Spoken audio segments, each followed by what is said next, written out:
buenos días a todos y a todas. Un saludo muy especial del doctor Jorge Luis Trujillo Alfaro, presidente del Consejo Superior de la Judicatura, así como de los demás magistrados y magistradas que integran la corporación. En el día de hoy tenemos el gusto de invitarlos, de convocarlos a la conferencia virtual titulada Controversias jurídicas frente a la libertad de empresa. Esto como parte, como ustedes ya saben, del ciclo de conferencias que organizó la Escuela Judicial en apoyo o en asocio, en alianza con la Cámara de Comercio de Bogotá y la Corporación de Excelencia de la Justicia, con el fin de promover reflexiones académicas, serias, críticas sobre diferentes posiciones en relación con el ejercicio de la libertad de empresa y la garantía de este derecho ante la rama judicial, ante los jueces, acceso a la administración de justicia. En esta mañana de hoy, nuestra invitada, la doctora Yenalicet Becerra Alipio, nos regalará una conferencia sobre la problemática existente entre el ejercicio de la libertad de empresa y las obligaciones ambientales del Estado colombiano y de las corporaciones pues, que ejercen la libertad de empresa y cómo entra en tensión con la protección de ecosistemas estratégicos incluso, y pues de otros derechos y principios constitucionales de vital importancia. La doctora Dayana es abogada, es doctora en Derecho de la Universidad de Buenos Aires, tiene una maestría en Derecho Ambiental de la Universidad de Huelva y es especialista en Derecho Ambiental de la Universidad de Rosario y especialista de la Universidad Militar Nueva Granada. Actualmente es profesora de la Facultad de Ciencias Jurídicas de la Universidad Javeriana y es investigadora en temas de Derecho Ambiental y Derecho Económico. Doctora Dayana, usted es muy amable de estar con nosotros, siéntase muy bienvenida y tiene el uso de la palabra. Muchas gracias, doctor. También muchas gracias a la doctora María Lucero Novoa, directora de la Escuela Judicial. Un saludo extensivo al doctor Jorge Luis Trujillo Alfaro, presidente del Consejo Superior de la Judicatura, y a todos los servidores y servidoras judiciales y demás personas que se han conectado en el día de hoy de manera virtual. Como pueden ver, y agradezco me confirmen si se está viendo la presentación, pues hoy vamos a hablar en torno a las controversias jurídicas frente a la libertad de empresa, específicamente en lo correlativo al derecho ambiental y esas libertades de empresa. Agradezco me confirmen si se está viendo la presentación, pues para dar inicio. Perfecto, muchas gracias. Muy bien. En esa medida, entonces, hoy vamos a tratar de abordar de forma, pues, evidentemente rápida, dadas las restricciones del tiempo, estos 4 temas. El último de los temas que pueden ver, pues los vamos a trabajar de forma transversal a los 3 temas principales. Estos 3 temas principales, como se puede observar en la presentación, son en primer lugar las limitaciones constitucionales a la libertad de empresa en materia ambiental, como pues nuestra Constitución evidentemente marca un punto de partida para generar algunas limitaciones a la libertad de empresa, y aquí el punto central es hasta dónde deberían llegar o pueden llegar estas limitaciones. En segundo lugar, pues hablaremos del rol de la empresa frente a las problemáticas ambientales, dada la situación pues, de contaminación y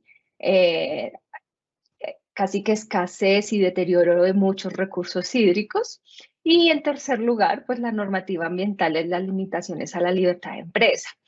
En este punto quisiera hacer una advertencia preliminar antes de entrar en materia, y es que hablar de toda la normativa ambiental y las limitaciones a la libertad de empresa puede llegar a ser demasiado dispendioso dada la gran dispersión y cantidad de normas que existen en la materia, más sin embargo haremos a través de una agrupación general unos temas centrales en los que pueden existir limitaciones a la libertad de empresa de forma pues genérica. Y de forma pues transversal, como lo dije al inicio, trabajaremos el tema de la jurisprudencia ambiental referente a la libertad de empresa, dada pues esas extensas líneas jurisprudenciales que se han dado en diferentes escenarios judiciales, principalmente a través de la Corte Constitucional, pues lo trabajaré de manera paralela para no dejarlo de forma restringida y como un tema final. Entonces, siendo esto, entramos un poco más en materia frente a nuestro primer tema, que es el rol de las empresas en todo el tema frente a las problemáticas ambientales. En este punto, creo que es necesario partir del alcance del concepto de libertad de empresa y sus limitaciones. Pero antes quisiera hacer un paréntesis señalando que si hay alguna inquietud o pregunta, comentario, incluso pues bienvenido, pueden allí a través de las herramientas del chat. Luego creo que al final hay un espacio para este proceso, entonces daré un tiempo al final para ver si existe algún tipo de inquietud para, pues, por supuesto, tratar de dar respuesta. Entonces, como lo mencionaba, el alcance del concepto de libertad de empresa y sus limitaciones cobran en la actualidad una importancia crucial. Esto en la medida en que el interés por la responsabilidad social, incluso de las empresas, ha venido creciendo de forma extraordinaria durante los años, pues, previos y sobre todo dado el incremento de las problemáticas ambientales que existen en la actualidad. En esta medida, pues debemos partir del artículo 333 constitucional, que es la base del desarrollo de la empresa y, por tanto, también incluso de sus limitaciones. Incluso la ley 1116 de 2006 establece pues que la empresa como una unidad de explotación económica y generadora de empleo puede también incluso tener limitaciones que parten de ese ordenamiento constitucional que lo establece. También tenemos por otra parte que el mismo Código de Comercio habla de la empresa, el empresario. En esta medida pues habrá que hacer algunas clarificaciones, por ejemplo, de la diferenciación entre empresario y comerciante, y ya más adelante lo abordaré. En este punto, entonces, surge un cuestionamiento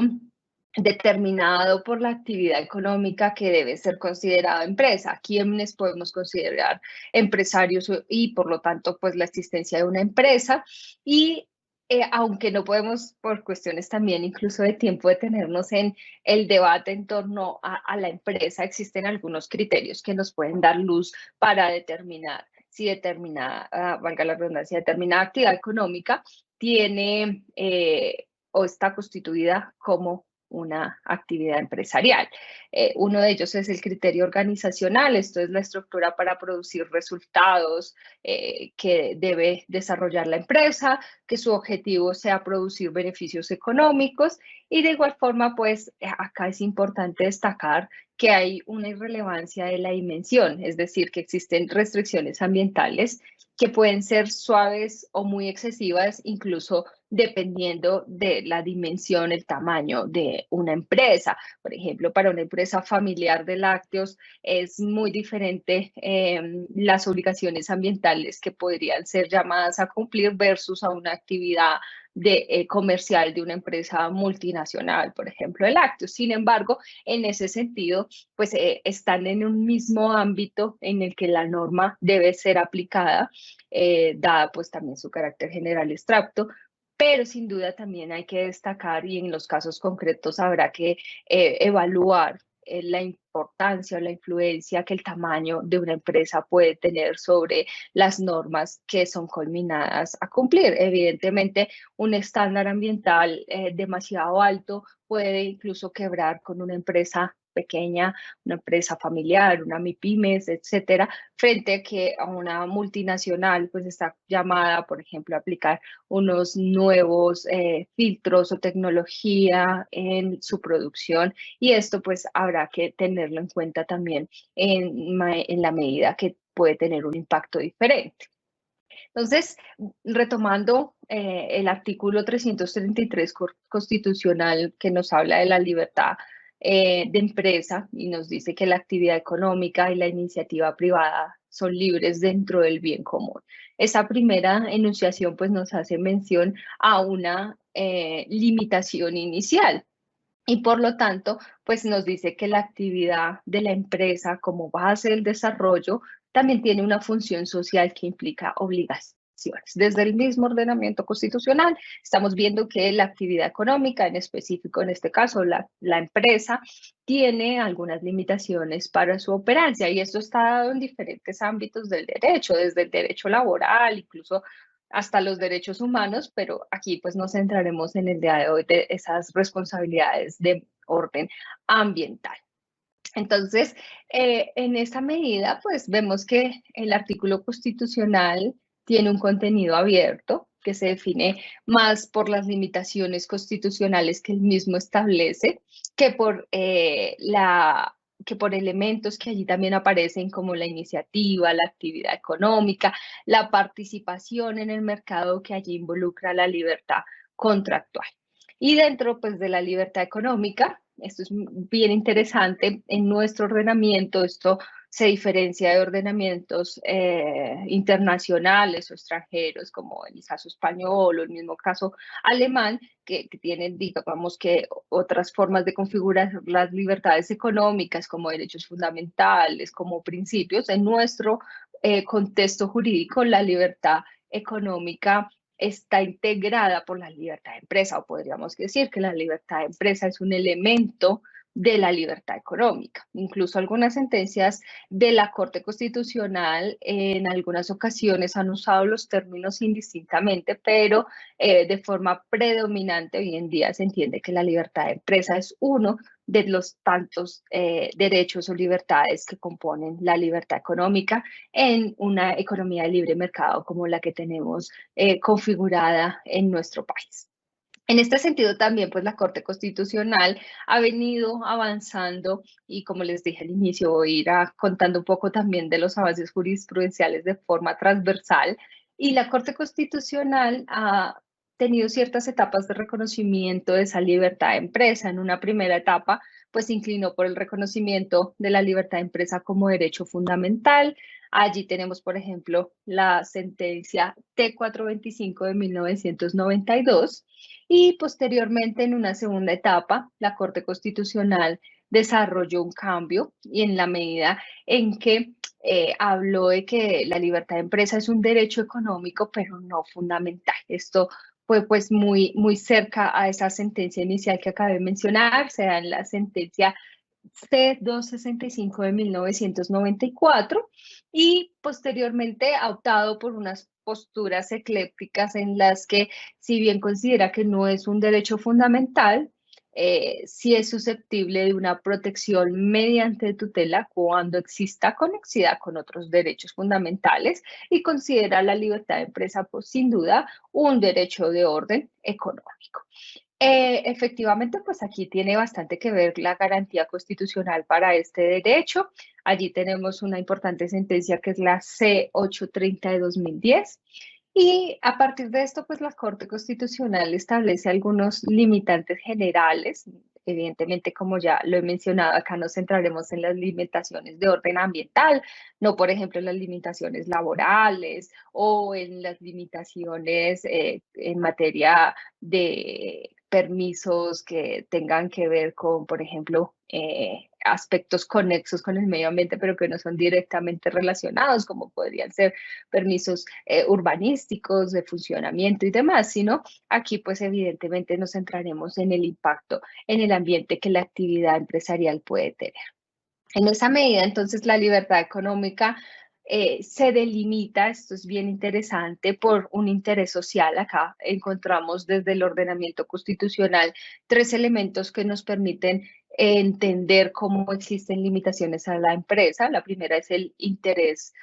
social, también, por supuesto, el ambiente en el que nos centraremos e incluso en razón a limitantes derivadas de la temática del patrimonio cultural de la nación. Evidentemente, cierta actividad económica o empresa que ponga en riesgo o atente contra el patrimonio cultural de la nación, pues estará limitada. En ese sentido, entonces, ya teniendo en cuenta que desde la Constitución tenemos esas limitantes a la libertad económica, hoy en día ha venido, y sigo aquí con el segundo elemento que tenemos enunciado en la presentación, pues la responsabilidad social, empresarial o corporativa ha venido tomando fuerza, incluso ha sido tratada en el marco de organizaciones internacionales de derecho en principio público que impactan pues en el derecho privado, la misma Organización de Naciones Unidas, la OIT, la OCDE e incluso desde la legislación europea se ha abierto camino para desarrollar elementos de responsabilidad empresarial corporativa que evidentemente tienen de común que no son criterios impositivos obligatorios emanados de o la Constitución o la ley, sino que son elementos que de forma voluntaria las empresas deciden desarrollar. La finalidad, entonces, no se preguntaría por qué una empresa decide incurrir en ciertas obligaciones que realmente no son obligatorias. Esto, digamos que desde el marco empresarial se ha evidenciado que permite que las empresas generen cohesión social e incluso económica, pueden contribuir a la protección de la salud no solo de sus empleados, sino también de la comunidad en la que interactúa, y que el respeto al medio ambiente e incluso los derechos humanos genera pues unos beneficios incluso de orden económico para las empresas responsables ambientalmente. Se traduce esto en un aspecto más allá de lo ético, de la misma responsabilidad, en que sus cotizaciones en bolsa, por ejemplo, tienden a ser mayores, la imagen corporativa es mejor y en esa medida también son empresas mejor valoradas con incluso más ganancias, trascendiendo ese campo meramente obligatorio. Entonces, desde el ámbito pues de la administración, del marketing, a las empresas también les es conveniente, incluso rentable, cumplir con estándares más allá de los exigidos legalmente, porque tienen un impacto en su economía y en su posicionamiento y por lo tanto pues en sus dividendos en caso de sociedades, etcétera, su riqueza, su valoración en bolsa, por mencionar solo algunas. En esa medida, entonces, pues la responsabilidad social empresarial, que es de integración voluntaria por parte de las empresas que tienen una preocupación social o ambiental, vienen a generar elementos, como lo he dicho, de viabilidad económica. Puede afirmarse, por ejemplo, que si bien de entrada se podría pensar que cumplir con estos estándares incide en gastos excesivos, por ejemplo, pues las últimas muestras de orden económico, más allá de la especulación, han informado que las empresas que desarrollan este tipo de estrategias de responsabilidad social empresarial, incluso hoy en día se ha abierto camino en algunos países de la OCDE, también Colombia y en general en Latinoamérica, el concepto de ASG, de responsabilidad ambiental, social y gubernamental, gobernanza social ambiental. Y las empresas que tienen compromiso, ya sea por vía de responsabilidad social empresarial o por esas estrategias de gobernanza social ambiental, tienen mejor rentabilidad, tienen unas finanzas más sólidas y un mejor rendimiento bursátil. E incluso algo que puede pues, parecernos un poco innecesario o intrascendente sería el hecho de tener empleados más felices, pero sin duda ese contexto, que incluso es más de orden emocional, se traduce en que son empleados más productivos y por lo tanto las empresas tienen un mejor rendimiento económico. Entonces el punto neurálgico es que las empresas pueden obtener más ganancias y ser más competitivas, incluso vinculándose a estándares más allá de los legales. En esa medida, entonces, pues vemos que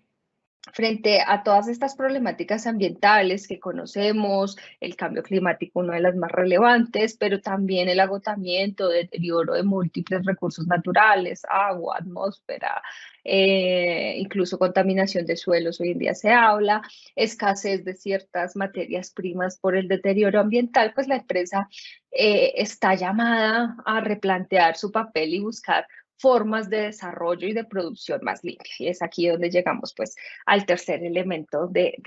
esta diapositiva. Y en esa medida pues la producción limpia consiste básicamente en que las empresas pueden combatir los efectos negativos de sus procesos industriales, pueden generar, por ejemplo, de forma preventiva, observar estándares de mejoramiento y de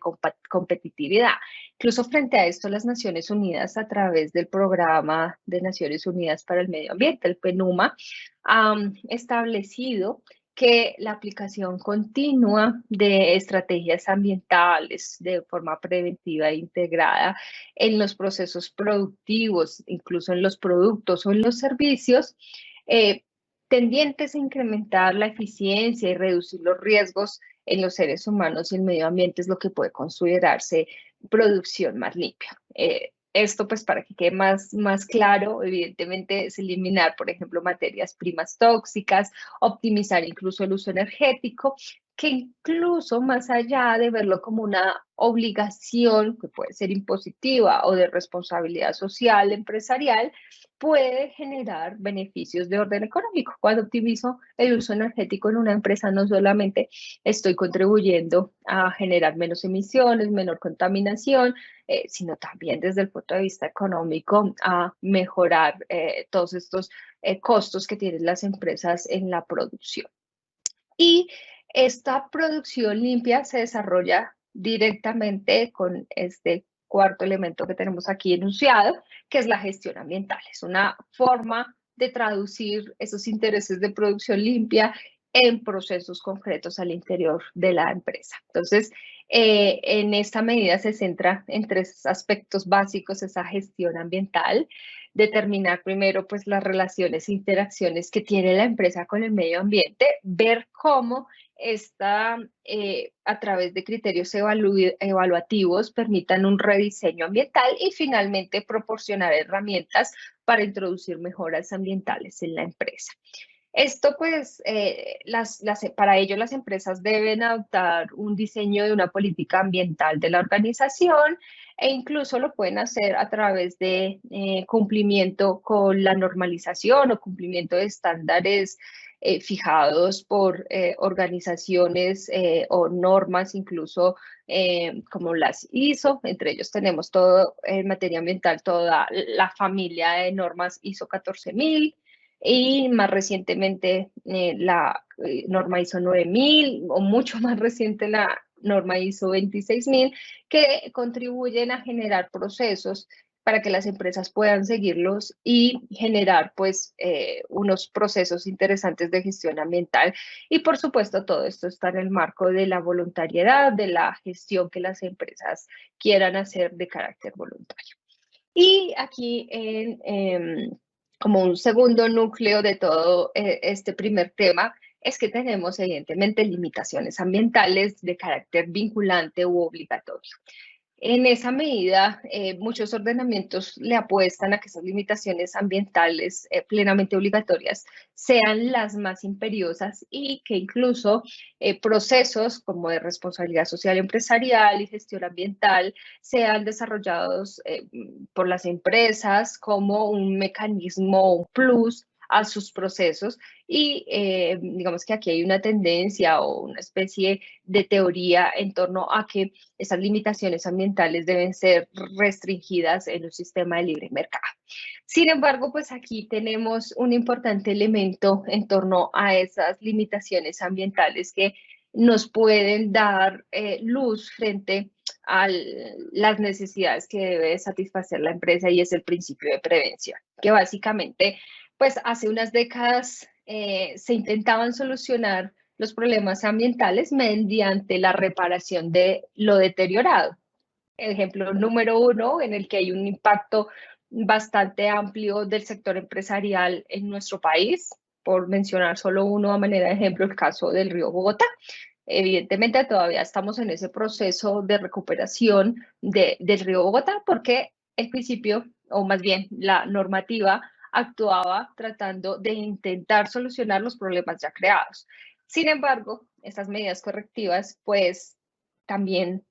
demostraron que tienden a ser bastante costosas, no solamente para las empresas, y la responsabilidad empresarial allí tiende a ser un poco compleja de demostrarse incluso desde el punto de vista técnico, y que para el Estado pues exige un pasivo ambiental bastante preocupante. Y es allí donde empieza a abrirse camino el principio de prevención, dado los grandes impactos y daños ambientales, la escasez de recursos naturales y la prevención, pues que es tan importante hoy por hoy, no solamente en la legislación nacional, sino también en derecho internacional ambiental, que es básicamente partir la prevención, que cuando tenemos la certeza de que determinada actividad causa un riesgo, ya sea al ambiente o a la salud humana, atentos con la denominación un riesgo, no un daño, sino hay un riesgo considerable, se debe tomar medidas en una cadena de causalidad con el fin de interrumpir pues el curso causal y prevenir el daño.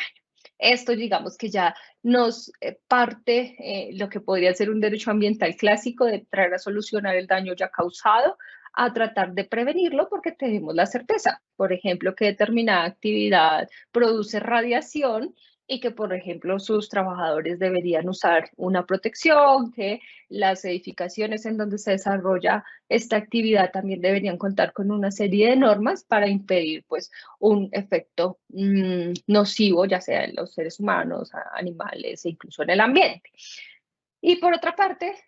paralelamente al principio de prevención, se ha abierto camino muy famoso en nuestra legislación y también en nuestra jurisprudencia nacional, el principio de precaución. Este principio, pues muy popular, ya implica que no tenemos certeza científica de que esa actividad causa un daño al ambiente o a los seres humanos o a los animales, pero podría causarlo. Entonces, allí hay cierto elemento probatorio y en esto, desde el derecho internacional ambiental, pues con miras a no pretender que los escenarios judiciales se conviertan realmente en espacios de discusión científica para llegar a comprobar si determinado químico, sustancia o actividad puede causar un daño, pues lo que el principio de precaución recomienda es actuar como si lo causara.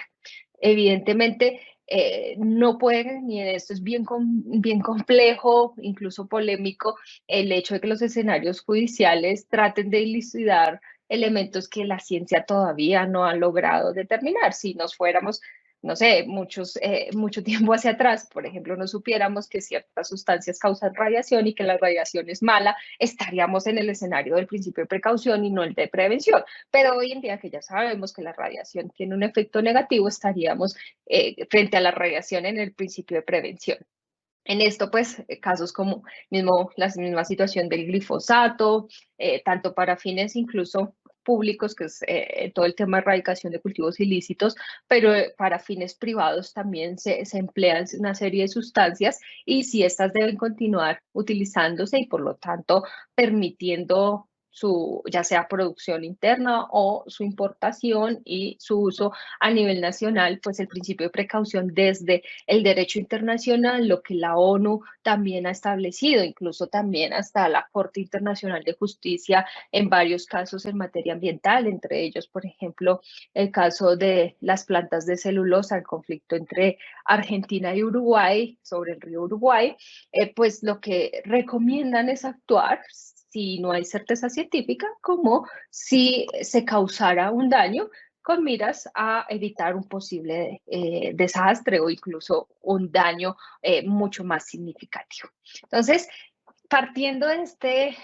casi que abrebocas del rol de las empresas frente a las problemáticas ambientales, paso por acá a hablar ya de las limitaciones en primera medida constitucionales que tiene la libertad de empresa en materia ambiental. Entonces, para ello, en primer lugar, voy a tratar de, también por cuestiones de tiempo, ser muy breve, pero el concepto de límite, pues en términos generales, nos obedece a la idea de que todo derecho fundamental es objeto de una potencial o efectiva limitación. Sin embargo, frente a la libertad de empresa, tenemos que hacer la clarificación de lo que mencioné anteriormente, que realmente la libertad de empresa no es considerada hoy de forma independiente un derecho fundamental, pero la lógica constitucional nos marca el camino o obedece a que esa interpretación de la norma que contiene una libertad o un derecho no puede suponer la anulación de otras disposiciones constitucionales y mucho menos de derechos fundamentales. Por allí es que se permite ese criterio de conexidad con derechos fundamentales para amparar los asuntos de libertad de empresa. Entonces, en esta medida se trata de lograr una máxima efectividad de todas las normas de la Constitución y al mismo tiempo pues encontrar la manera de que esas restricciones concuerden y que en el más alto nivel posible, el ideal de justicia concebido por la Constitución se materialice. Entonces, frente a ello, pues la Corte Constitucional, acá el segundo ítem que tengo señalado, ha establecido algunas limitaciones a la libertad de empresa. Claramente, las libertades económicas no son absolutas en nuestro país, se pueden restringir cuando lo exija el interés social, ambiental o el patrimonio cultural de la nación, que ya había mencionado hace un momento, pero quería como dejar bien demarcado.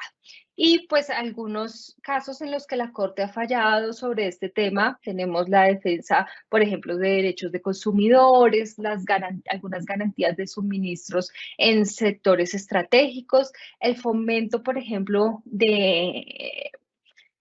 elementos de la cultura nacional en el marco pues, de esa protección del patrimonio cultural, la protección incluso por la vía laboral de trabajadores asalariados, y incluso de manera tangente la planificación urbanística, que allí tiene un elemento relacionado con el ambiental, aunque no es per se meramente ambiental. En esta medida, entonces, vemos que se deben respetar dentro de esas limitaciones el núcleo esencial de la libertad de empresa, articulado, y esto lo ha establecido la Corte Constitucional con el principio de solidaridad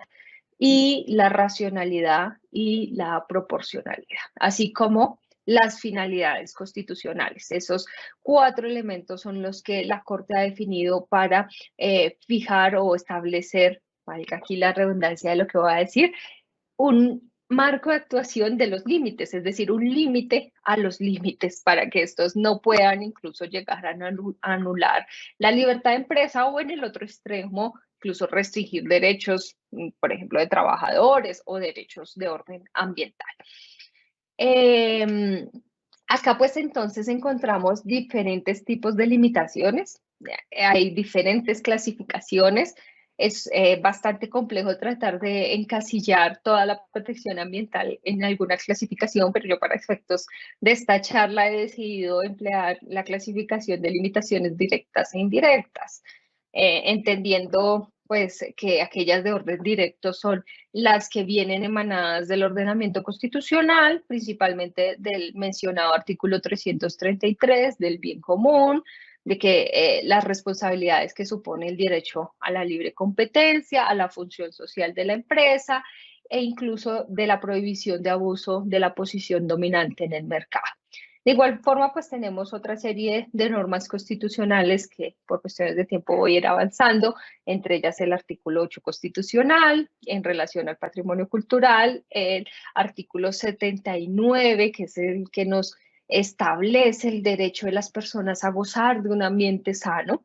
el artículo 80, en todo el tema de planeación estatal del manejo y aprovechamiento de los recursos naturales y las garantías de desarrollo sostenible que también establece la Constitución. Y un artículo, por último, pero no menos importante, el artículo 334, que nos establece que la Dirección General de la Economía pues está a cargo del Estado y que el Estado debe intervenir por mandato de la ley en la explotación de los recursos naturales, en el uso del suelo, en la producción y distribución de bienes y servicios públicos y privados. Y por allí, pues entonces encontramos todo ese marco de interacción que nos habilita las limitaciones a la empresa por vía de razones o necesidades de orden ambiental. Y por acá entonces tenemos las limitaciones de orden indirecto, que son restricciones establecidas pues por normas de orden legal. Las normas ambientales en su mayoría son de orden legal, pese a que tenemos este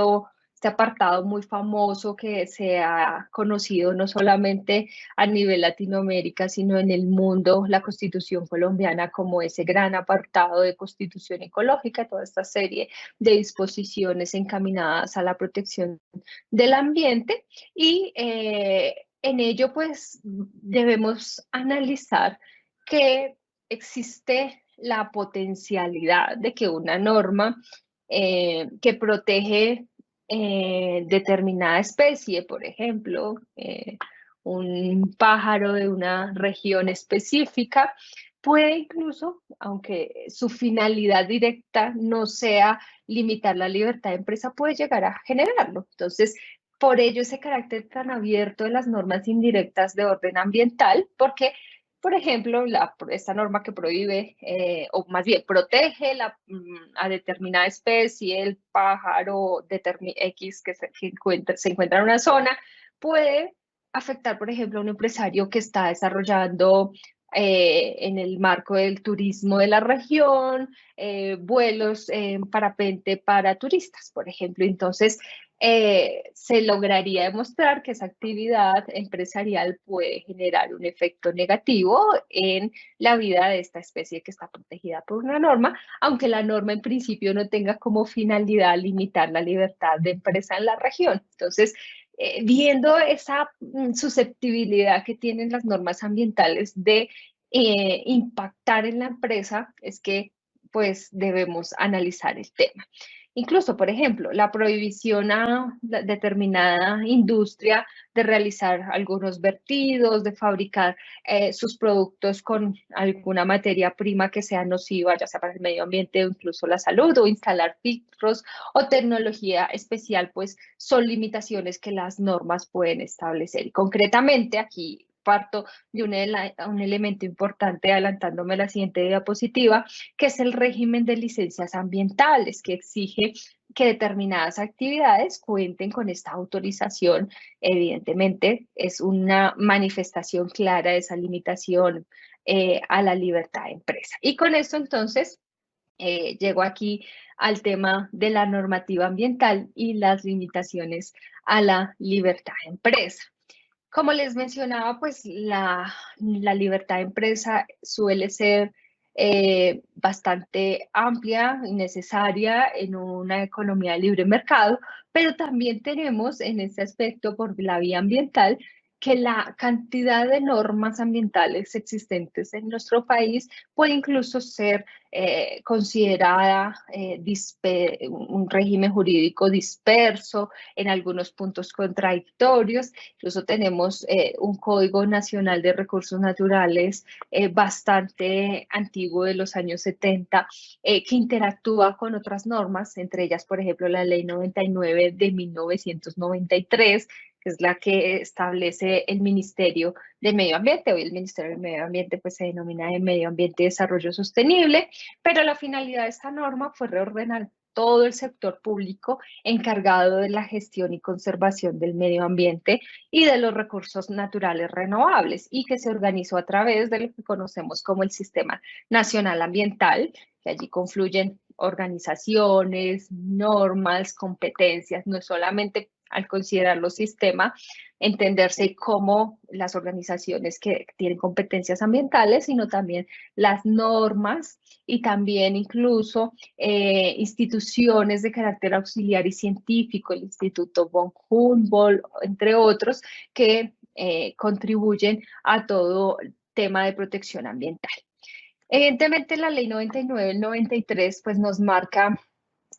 todo el marco regulatorio de las licencias ambientales. Yo quisiera aquí ser como muy genérica porque hablar solo de licencias ambientales pues nos puede tomar, creo que el tiempo completo de la charla, pero quiero hacer hincapié en que las licencias ambientales son una forma de limitar la actividad de la empresa.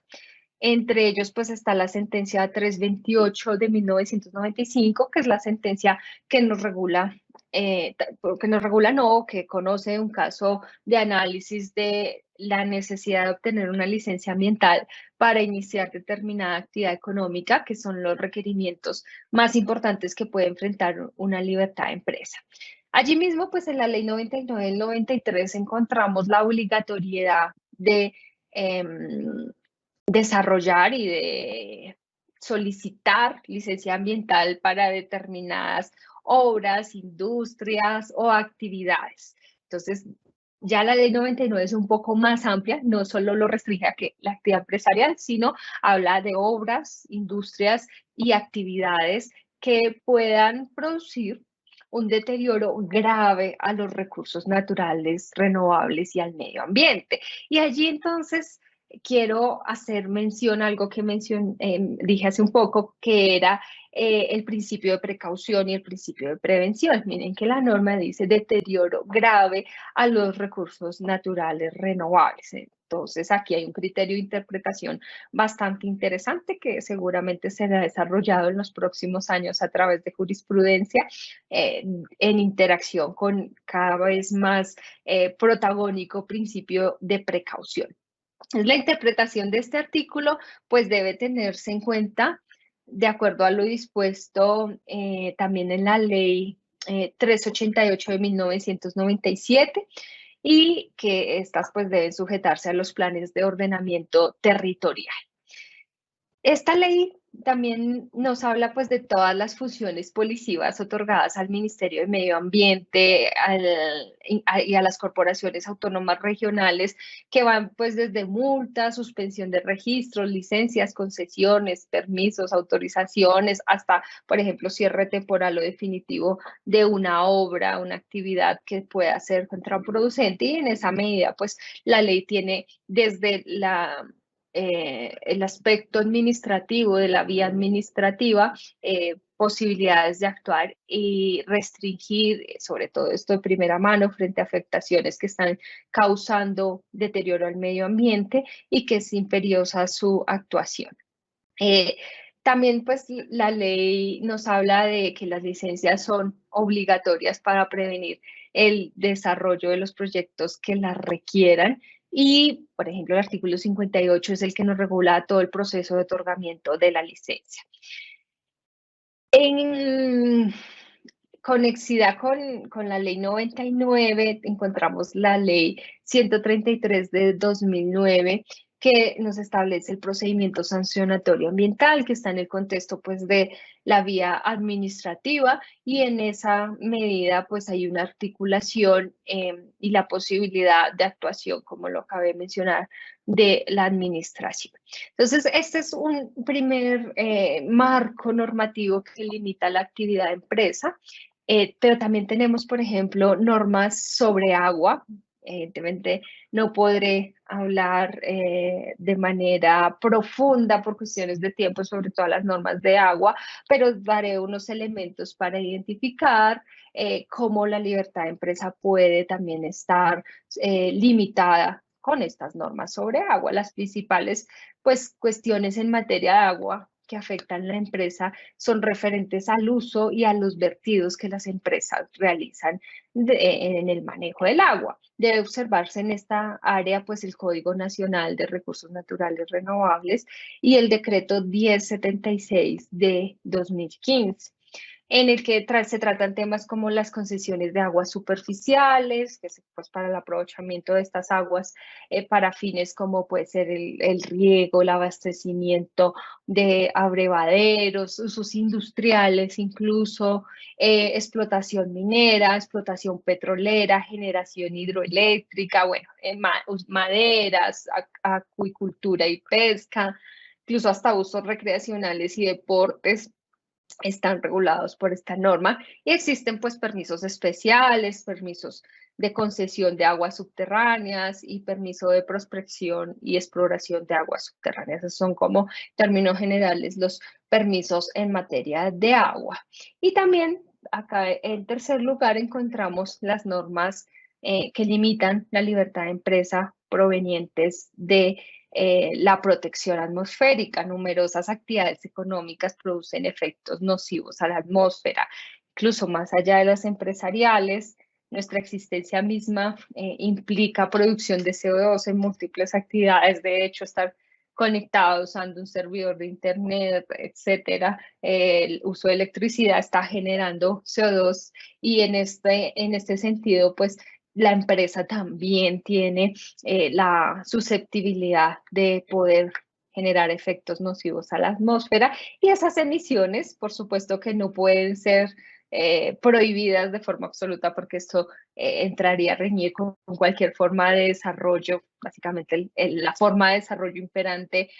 a nivel global desde casi la revolución industrial ha sido a partir de la quema de combustibles fósiles y pues esas emisiones están sometidas a esa control y limitaciones. Frente a ello, también el decreto 1076 de 2015 pues nos habla sobre este tema, resoluciones, digamos, también en materia de calidad del aire y demás. Existen muy numerosas resoluciones sobre el tema, además de, por ejemplo, documentos COMPES para consolidar sostenibilidad en diferentes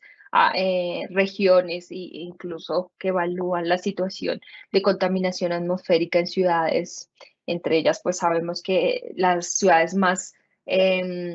perjudicadas con todos los efectos nocivos atmosféricos o de la contaminación atmosférica son principalmente Bogotá y Medellín, aunque pues también existen otros niveles de contaminación atmosférica en zonas, por ejemplo, de producción industrial en determinadas áreas del país. Y por último, también pues las empresas pueden enfrentar importantes afectaciones a sus libertades, o más que afectaciones, límites, quiero utilizar la palabra límites, porque se somete a la obligación constitucional de limitar la actividad empresarial en materia de residuos sólidos, en este caso. La resolución 1045 de 2003, por ejemplo, también habla pues sobre la metodología para elaborar planes de gestión integral de recursos sólidos y en esto pues las empresas, dependiendo del sector al que pertenezcan, pueden interactuar. Yo creo que pues quisiera profundizar en algunos de estos aspectos, pero también por cuestiones de tiempo quisiera ver si hay alguna pregunta, alguna inquietud y proceder si es del caso. Doctora, muchas gracias por su conferencia, muy precisa, muy generosa, muy, además, al mismo tiempo muy amplia. Sin duda han surgido preguntas aquí en el auditorio por nuestras redes sociales. Yo quisiera transmitirle una, a ver si la logro formular bien. Digamos que están las obligaciones constitucionales del Estado colombiano, pero sumado a ellas hay obligaciones internacionales contenidas en documentos internacionales. Le quería preguntar por la vinculatoriedad de estos documentos internacionales y cuáles serían los principales contenidos en tema de derecho ambiental a los que se ha obligado el Estado colombiano. Es decir, me refiero a ver cómo lo transmito la pregunta. Hay indudablemente obligaciones de proteger ecosistemas estratégicos, pero además hay otras. ¿Qué otras obligaciones están contenidas en estos documentos internacionales? Perfecto, súper interesante la pregunta y pues muchas gracias. En esta medida yo quisiera hablar, digamos, de dos escenarios, pero me voy a centrar en el segundo. Uno es el escenario de todo el derecho internacional público impulsado y movilizado por la Organización de Naciones Unidas, diferentes organizaciones multilaterales que tienen normas que pueden llegar a ser vinculantes derivados del principio pues, de soberanía en que el Estado decide si ratificar o no un tratado. En esta área pues encontramos multiplicidad de tratados internacionales. De hecho, mi tesis doctoral va de la mano de estas dos vías y que evidentemente aquí pues podría hablar de manejo de contaminantes orgánicos persistentes, contaminantes nocivos a la salud, manejo, protección de los humedales, bueno, diferentes ecosistemas estratégicos pero que van por vía de tratado internacional. Y tenemos el otro escenario que en los últimos años ha cobrado una relevancia mayúscula y es que es el escenario de la Corte Interamericana de Derechos Humanos. En principio, está toda esa discusión del marco de que son los derechos humanos y de que aquí estaríamos moviéndonos en el marco de los derechos ambientales. Pero esencialmente, y para ser muy concisa en la respuesta, son dos decisiones las que han abierto todo este marco de actuación. Una es la opinión consultiva 23 de 2017, que incluso fue solicitada por Colombia, en el que se pregunta sobre cuáles son las obligaciones ambientales de los estados Y esta se compagina con una decisión muy reciente que incluso creo que está un poco falta de protagonismo por otras problemáticas, sobre todo la pandemia ha ocupado la agenda internacional de múltiples sectores, entre ellos incluso todo lo asociado a derechos humanos. Pero esta decisión, esta sentencia, es la sentencia de la comunidad indígena Nuestra Tierra versus Argentina, en el que Argentina es condenada, pero más allá o es encontrada responsable internacionalmente, pero más allá de ese marco, lo interesante de esta sentencia es que reconoce que los estados pueden llegar a ser responsables por la vulneración de derechos ambientales y que incluso esa responsabilidad puede ser transfronteriza. Y establece o menciona que existe una interacción notable entre los derechos de los derechos humanos y los derechos ambientales. ¿Por qué? Porque estos permiten o las condiciones ambientales son el medio propicio para garantizar derechos ambientales. Perdón, derechos humanos. Y por lo tanto la Corte establece que existe un carácter de indivisibilidad e interdependencia entre derechos humanos y derechos ambientales. E incluso esta sentencia es pues sumamente relevante porque sanciona internacionalmente a un Estado por vulnerar derechos ambientales que están en juego con los derechos humanos. Con esto se abre la posibilidad de que los estados también tengan una responsabilidad internacional en la jurisdicción de la Corte Interamericana de Derechos Humanos por cuestiones ambientales. Y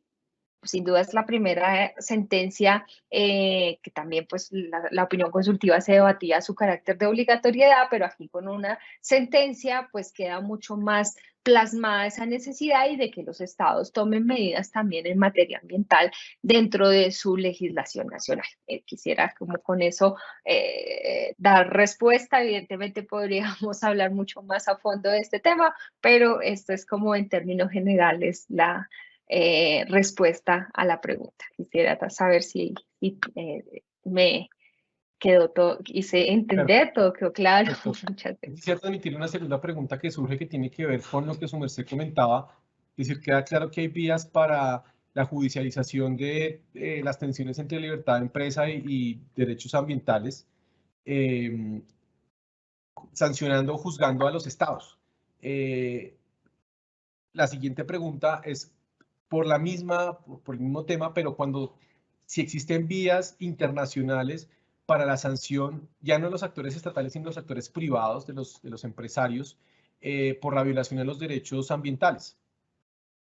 Claro que sí. En ese escenario del derecho ya más de orden internacional privado, pues tenemos el escenario de tribunales, por ejemplo, de arbitramiento, de acuerdo a los que se haya fijado desde el ámbito del derecho privado, la resolución de conflictos, pero también de la Organización